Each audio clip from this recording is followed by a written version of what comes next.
இதெல்லாம் பத்தி நிறைய இந்த ஹேஷியங்கள் ஜோஷியங்கள் எல்லாம் நடந்துகிட்டு இருக்கு இல்லையா? என்னப்பா இந்த விஜய் இப்பதான் வந்திருக்கிறாரு, இவரு கூட எல்லாம் யாரு வர போறா, அவங்க வர மாட்டாங்க, இவங்க வர மாட்டாங்க, அப்படி இப்படின்ட்டு நம்மளை பத்தி ஒரு அண்டர் எஸ்டிமேட் பண்ணிட்டு இருக்காங்கல்ல. அதுனா நமக்கு புதுசா என்ன?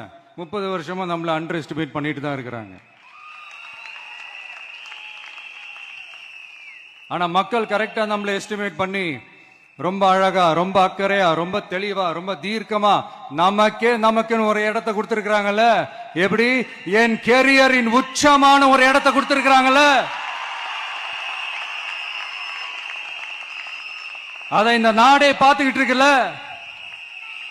ஏன் அப்படி எனக்கு அந்த இடத்தை கொடுக்கணும்? ஏன்னா இந்த விஜய் நம்ம பிள்ளையாச்சே, நம்ம அண்ணனாச்சே, நம்ம தம்பியாச்சேன்னு சொல்லி அவங்க மனசுல அப்படி தோணுது. அதனாலதான் நமக்கு அப்படி ஒரு இடத்தை கொடுத்து உள்ளன்போடு அள்ளி நம்மளை அரவணைச்சுக்கிட்டு இருக்கிறாங்க. அப்படி நம்மள நம்புறவங்களுக்காக நாம உழைக்கிறதே அது ஒரு பழக்கமாகி இப்ப அதுவே என்னுடைய ஒரு ஒரிஜினல் கேரக்டராகவே மாறிடுச்சு.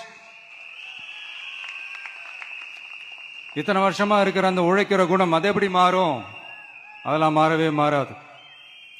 அரசியலுக்கு வந்ததுக்கு அப்புறமும் சரி, ஆட்சி அதிகாரத்துக்கு வந்ததுக்கு அப்புறமும் சரி, ஒன்னே ஒன்னு சொல்ற, எழுதி வச்சுக்கோங்க.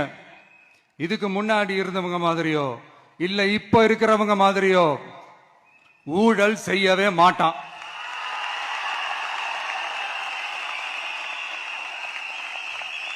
ஒரு பைசா தொட மாட்டான். எனக்கு அது அவசியமே இல்லை. புரிஞ்சுங்களா உங்களுக்கு? எனக்கு அதை தொட வேண்டிய அவசியமே இல்லை.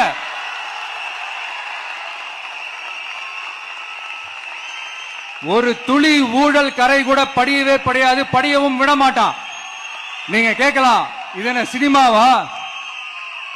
இதன முதல்வன் படமா? ஒரே நாள்ல வந்து இவர் எல்லாத்தையும் கிளீன் பண்ணிடுவாரான்னு நீங்க கேட்கலாம்.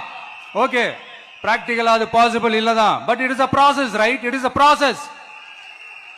இப்படி எதுக்குமே ஆசைப்படாத ஒருத்தன் அரசியலுக்கு வர்றான் அப்படின்னா, அவன் கண்ணு முன்னாடி ஏதாவது ஒரு தப்பு நடக்குது அப்படின்னா, அவன் கண்ணு முன்னாடி ஏதாவது இந்த மாதிரி ஒரு ஊழல் நடக்குது அப்படின்னா, அதை பார்த்துக்கிட்டு அவன் சும்மா